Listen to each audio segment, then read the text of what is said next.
Israeli Prime Minister Benjamin Netanyahu has rejected US President Donald Trump's 15-point Gaza plan, saying Israel will not withdraw its forces until Hamas is genuinely disarmed. Netanyahu made the remarks on August 9th, just ahead of the October elections.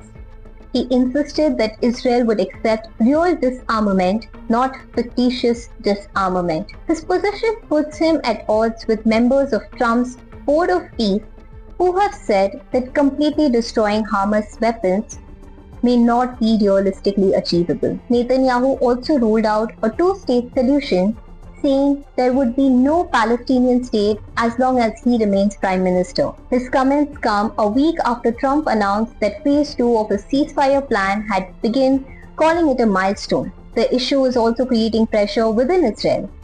Netanyahu's far-right allies have criticized the halt in military operations in Gaza and argued that the government should not have stopped the offensive. Netanyahu, however, has made clear that Israel will not accept symbolic disarmament and will continue to demand the complete dismantling of Hamas military capabilities.